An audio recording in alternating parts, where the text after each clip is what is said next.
Hello everyone, welcome to my channel. आज हम इस वीडियो में डिस्कस करेंगे प्रेरिक प्रभाव, जिसे इंडक्टिव इफेक्ट्स भी कहा जाता है। इस पर्टिकुलर वीडियो में हम इसका बेसिक कॉन्सेप्ट पूरा समझेंगे, इसके कुछ इंपॉर्टेंट विशेषताएं देखेंगे, इसके टाइप्स को डिस्कस करेंगे, साथ ही एक नोट्स प्रोवाइड करूंगा जो आपके बीएससी लेवल के एग्जामिनेशंस के लिए बहुत हेल्पफुल होगा। बेसिकली अगर आप बीएससी हिंदी मीडियम से कर रहे हैं तो ये टॉपिक्स तो बहुत इंपॉर्टेंट है आपके इनऑर्गेनिक केमिस्ट्री का। प्रेरणिक प्रभाव क्या होता है, इसको कुछ इसका इंपॉर्टेंट डेफिनेशन होते हैं, इसको हम देखते हैं। तो किसी अणु में किसी सहसंयोजक बंध के इलेक्ट्रॉन युग्म का अधिक ऋण विद्युतीय परमाणु की ओर विस्थापन को प्रेरणिक प्रभाव कहते हैं, अथवा इसको इस प्रकार भी डिफाइन कर सकते हैं कि सिग्मा बंध से इलेक्ट्रॉनों का एक दिशा में स्थायी विस्थापन प्रेरणिक प्रभाव कहलाता है। ठीक है, ये प्रेरिक प्रभाव को आप परिभाषित कर सकते हैं। अब इसका बेसिक कॉन्सेप्ट हम यहाँ पे समझते हैं कि प्रेरिक प्रभाव बेसिकली कहलाता क्या है। कोई भी सहसंयोजक बंध, जिसे कोवलेंट बॉन्ड भी कहा जाता है। कोई भी, जैसे कि यहाँ पे हम एग्जांपल लेते हैं, कोई भी जो डिफरेंट आइटम होते हैं, दो प्रकार के जो है अलग अलग आइटम होंगे, जैसे हाइड्रोजन एंड क्लोरीन, ये आपस में जो है ये सहसंयोजक बंध के द्वारा, कोवलेंट बॉन्ड के द्वारा जुड़े होते हैं। अब एक सहसंयोजक बंध क्या होता है? सहसंयोजक बंध वह बंध होता है जिसमें दो आइटम्स जो होते हैं, जैसे कि दो हाइड्रोजन आइटम अपना समान संख्या में इलेक्ट्रॉन को जो है साझा करके, दोनों का शेयर करके जो बॉन्ड बनाते हैं, उसे कोवलेंट बॉन्ड कहा जाता है। बेसिकली इलेक्ट्रॉन का जो है ये शेयरिंग करते हैं एंड जो बॉन्ड बनता है उसे कोवलेंट बॉन्ड कहा जाता है। उसी प्रकार यहाँ पे हाइड्रोजन एंड क्लोरीन जो डिफरेंट आइटम है, दोनों अपना इलेक्ट्रॉन जो है शेयर करके जो ये बॉन्ड कोवलेंट बॉन्ड के द्वारा आपस में जुड़े हुए हैं। तो इसमें क्या होता है, जब जब समान आइटम्स होते हैं, दोनों समान आइटम होते हैं, तो यहाँ पे इलेक्ट्रॉन जो है बीच में मिडिल में रहेगा। लेकिन जब ये दोनों डिफरेंट आइटम है, तो यहाँ पे जो क्लोरीन है हमारा, ये ज्यादा ऋण विद्युतीय गुण प्रदर्शित करता है, मतलब इलेक्ट्रोनेगेटिव है ये। तो इसी कारण जो इलेक्ट्रॉन जो बीच में होगा, बीच में होना चाहिए, वो इलेक्ट्रॉन जो है इसकी तरफ आकर्षित हो जाते हैं। जो दो इलेक्ट्रॉन होंगे, दोनों इलेक्ट्रॉन जो है क्लोरीन की तरफ ज्यादा आकर्षित हो जाते हैं। तो इसी को ही इंडक्टिव इफेक्ट या प्रेरिक प्रभाव कहा जाता है। बेसिकली जब अधिक ऋण विद्युतीय परमाणु और कम ऋण विद्युतीय परमाणु आपस में सहसंयोजक बंध के द्वारा जुड़े हों, तो अधिक ऋण विद्युतीय परमाणु के होने के कारण ये इलेक्ट्रॉन को अपनी ओर ज्यादा आकर्षित करता है, जिससे ये बंध बने हुए होते हैं। तो इस प्रभाव को ही प्रेरणिक प्रभाव कहा जाता है। ये इलेक्ट्रॉन इसकी तरफ ज्यादा आकर्षित हो जाएगा। ठीक है, तो ये बेसिक कॉन्सेप्ट है इसका, और ये जो है इसके डेफिनेशंस हैं जो आप अपने एग्जाम में लिख सकते हैं। उसके बाद आप इसका उदाहरण दे सकते हैं कि उदाहरण से इसको हम समझेंगे।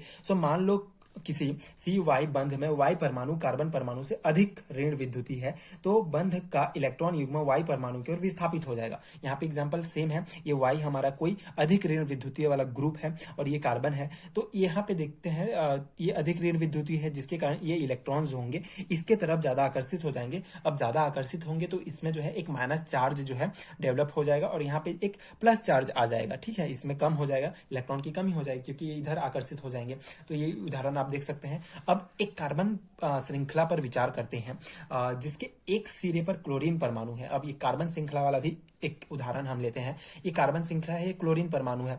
तो क्लोरीन परमाणु कम इलेक्ट्रोनेगेटिव जो है, या फिर कम ऋण विद्युतीय गुण प्रदर्शित करता है, अधिक ऋण विद्युतीय गुण प्रदर्शित करता है। यानी कार्बन ग्रुप जो है कम ऋण विद्युतीय का होता है, जिसके कारण जो इलेक्ट्रॉन होंगे, आप इलेक्ट्रॉन की देख सकते हैं, ये इस तरफ ज्यादा आकर्षित हो रहे हैं। अब यहाँ पे एक कॉन्सेप्ट ये है कि ये जो है दूरी पर निर्भर करता है। जैसे इस कार्बन चेन का ये जो पहला कार्बन है, क्लोरीन के बीच कम दूरी है, जिसके कारण इसमें एक प्लस चार्ज मतलब कि डेवलप हुआ है, और यहाँ पे माइनस चार्ज टू डेवलप होगा। इसी प्रकार जब कार्बन 2 और इसके कंपैरिजन करेंगे तो ये इसकी दूरियां अधिक हैं, जिसके कारण इसमें +2 पॉजिटिव चार्ज जो है डेवलप हो जाएगा। यहाँ पे कार्बन 3 में +3 पॉजिटिव चार्ज आ जाएगा। उसी प्रकार कार्बन 4 में जो है ये प्लस जो है 4 जो है पॉजिटिव चार्ज आएंगे। इस प्रकार आगे बढ़ते जाएंगे। बेसिकली कार्बन 4 तक इसके बाद जो हमको चार्ज होगा वो नगण्य के बराबर प्राप्त होता है। तो ये भी एक इंपॉर्टेंट कॉन्सेप्ट है कि दूरी के साथ जो है इसकी प्लस चार्ज जो है बढ़ती जाती है ना। ये हो गया हमारा कार्बन कम इलेक्ट्रोनेगेटिव है, ये ज्यादा इलेक्ट्रोनेगेटिव है, जिसके कारण जो है ये इस तरफ ज्यादा आकर्षित होता है। तो ये जो इलेक्ट्रॉन्स हैं ये क्लोरीन की तरफ ज्यादा आकर्षित हुए हैं। तो ये हो गया बेसिक कॉन्सेप्ट। ये बेसिक आप जो है इसका डेफिनेशन या इसको कुछ इंट्रोडक्शन आप लिख सकते हैं, इसको उदाहरण दे सकते हैं हैं। अगर प्रेरित प्रभाव क्या है 2 नंबर में पूछा जाता है तो आप ये इतना इनफ होगा। लेकिन अगर और 3 नंबर या 4 नंबर के क्वेश्चन में पूछा जाता है तो आप इसका जो है परिभाषा विशेषताएं लिख सकते हैं। कुछ बहुत इंपॉर्टेंट विशेषताएं हैं, जैसे कि प्रेरित प्रभाव को आई से प्रदर्शित किया जाता है,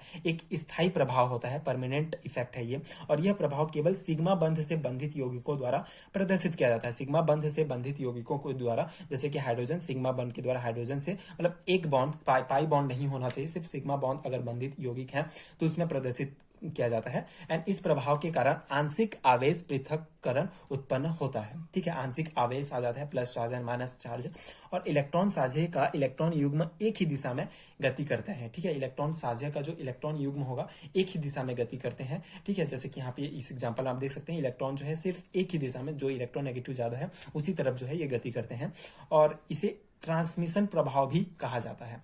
ठीक है, ट्रांसमिशन प्रभाव क्या है अगर पूछा जाता है तो भी आपको इसी कॉन्सेप्ट को वहां पे लिखना है। सो ये हो गया हमारा बेसिक कॉन्सेप्ट, इसकी विशेषताएं। अब बहुत इंपॉर्टेंट पार्ट है इसका कि कितने प्रकार के होते हैं, इसके टाइप क्या होते हैं। सो प्रेरित प्रभाव का प्रकार अगर देखा जाए तो बहुत इंपॉर्टेंट है, इसे अलग से क्वेश्चन पूछा जाता है कि प्रेरित प्रभाव क्या है, प्रेरित प्रभाव के प्रकार कितने प्रकार के होते हैं, या फिर ऋणात्मक प्रेरित प्रभाव क्या है। सो आप इसको इस प्रकार लिख सकते हैं कि इसका बेसिक है कि इसे इलेक्ट्रॉन आकर्षित प्रभाव भी कहा जाता है। जो ऋणात्मक प्रेरित प्रभाव होता है वह समूह अथवा परमाणु जो कार्बन श्रृंखला से सिग्मा बंध में इलेक्ट्रॉनों को अपनी ओर प्रबलता से आकर्षित करता है, माइनस आई समूह कहलाता है, और यह समूह माइनस आई प्रभाव उत्पन्न करता है। इलेक्ट्रॉन ग्रहण करने के कारण इन समूहों पर आंशिक ऋण आवेश उत्पन्न हो जाता है। ठीक है, तो ऋणात्मक प्रेरित प्रभाव क्या होता है यहाँ पे हम समझते हैं। जैसे कि यहाँ पे हम कोई भी एक ग्रुप ले लेते हैं, ये जो है एक्स है, एक्स एक ग्रुप है जो जिसका ऋण विद्युतता जो अधिक इलेक्ट्रोनेगेटिव है, मतलब अधिक जो है ये ऋण विद्युती गुण प्रदर्शित करता है। इसके साथ जो है कोवलेंट बॉन्ड से ये कार्बन चेन जुड़ा हुआ है। ठीक है, ये कार्बन चेन जुड़ा हुआ है जो कि कम ऋण विद्युती गुण प्रदर्शित करता है। तो यहाँ पे क्या होगा, ये अधिक ऋण विद्युती होने के कारण इलेक्ट्रॉन्स जो होंगे इसकी तरफ आकर्षित हो जाएंगे। तो ये ग्रुप बेसिकली क्या कहलाएगा, इलेक्ट्रॉन को अपने ओर आकर्षित करने वाला ग्रुप कहलाएगा। तो जहां पे इलेक्ट्रॉन, ये ग्रुप अगर इलेक्ट्रॉन को आकर्षित कर रहा है, मतलब ये ग्रुप के, मतलब ये इस ग्रुप में जितने भी हमारे जो आएंगे ग्रुप, ये जो ग्रुप होगा ये माइनस आई इफेक्ट, मतलब ऋणात्मक प्रेरित प्रभाव प्रदर्शित करने वाला ग्रुप कहलाएगा। ठीक इसी प्रकार अगर हम यहाँ पे वाई ग्रुप लेते हैं जिसका ऋण विद्युती गुण जो है बहुत कम होता है और ये कार्बन चेन के साथ जुड़ा हुआ है, तो यहाँ पे क्या होगा, ये इलेक्ट्रॉन जो है कम ऋण विद्युत होने के कारण, इसका ऋण विद्युती गुण अधिक होने के कारण इधर इलेक्ट्रॉन जो है इलेक्ट्रॉन को डोनेट करेगा। इलेक्ट्रॉन की दिशा जो होगी, गमन की दिशा इस तरफ होगी, जिसके कारण ये ग्रुप जो होगा प्लस आई इफेक्ट प्रदर्शित करने वाला ग्रुप कहलाएगा। ठीक है, मतलब कि ये धनात्मक प्रेरित प्रभाव प्रदर्शित करता है। इस प्रकार ये जो है इसका ये डेफिनेशन लिख सकते हैं। एग्जांपल आप देख सकते हैं यहाँ पे, ये जो है एक्स हमारा एक ग्रुप है जहाँ पे नेगेटिव चार्ज आएगा, और ये इलेक्ट्रॉन जो है ये अधिक इलेक्ट्रोनेगेटिव होने के कारण ये इधर इस साइड जो है इलेक्ट्रॉन गमन कर रहे हैं। इसी प्रकार इसका एग्जाम्पल आप देख सकते हैं, माइनस आई प्रभाव डालने वाले जो समूह है, इस प्रकार आप देख सकते हैं ये हमारे कुछ इंपॉर्टेंट समूह हैं जो माइनस आई प्रभाव प्रदर्शित करते हैं। इसको हम जो है घटता क्रम में लिखे हैं कि सबसे ज्यादा जो हमारा माइनस आई प्रदर्शित करेगा ये NO2 ग्रुप हमारा प्रदर्शित करेगा हाइड्रोजन की तुलना में। इस प्रकार आप इसको भी लिख सकते हैं, याद कर सकते हैं। उसके बाद धनात्मक प्रेरित प्रभाव की बात करें तो कॉन्सेप्ट तो आपको समझ में आ गया होगा कि यहाँ पे एग्जाम्पल्स आप देख सकते हैं। ये वाई हमारा जो है कम ऋण विद्युतीय गुण वाला एक ग्रुप है, जिसके कारण इलेक्ट्रॉन को ये डोनेट करेगा और इलेक्ट्रॉन जो है इस साइड जो है ये गमन करेंगे, जिसके कारण यहाँ पे प्लस चार्ज आ जाएगा और यहाँ पे माइनस चार्ज जो है बढ़ता हुआ जाएगा। तो ये प्लस आई प्रभाव डालने वाला समूह के कुछ उदाहरण हैं, जैसे कि आप देख सकते हैं टर्सरी ब्यूटाइल वगैरह इसमें आते हैं सभी एग्जाम्पल्स। तो आप इस प्रकार के एग्जाम्पल्स दे सकते हैं। तो ये घटते क्रम में इसको लिखा गया है, मतलब CR3 जो होगा बहुत ज्यादा प्रभाव प्रदर्शित जो है धनात्मक प्रेरित प्रभाव प्रदर्शित करेगा CH3 की तुलना में। ठीक है, सो इस प्रकार ये धनात्मक प्रेरित प्रभाव जो है, इस प्रकार के इसके एग्जाम्पल आप दे सकते हैं। एंड आप इसे इस प्रकार लिख सकते हैं, इसे इलेक्ट्रॉन दाता प्रभाव भी कहते हैं। वे समूह जो कार्बन श्रृंखला को इलेक्ट्रॉन युग्म दान करते हैं प्लस आई समूह कहलाते हैं, और ये समूह प्लस आई प्रभाव प्रदर्शित करते हैं। इलेक्ट्रॉन दान करने के कारण इन समूहों पर आंशिक धन आवेश उत्पन्न हो जाता है। ठीक है, तो ये बेसिक कॉन्सेप्ट, आई होप कि दोनों इंपॉर्टेंट टाइप आपको समझ में आया होगा।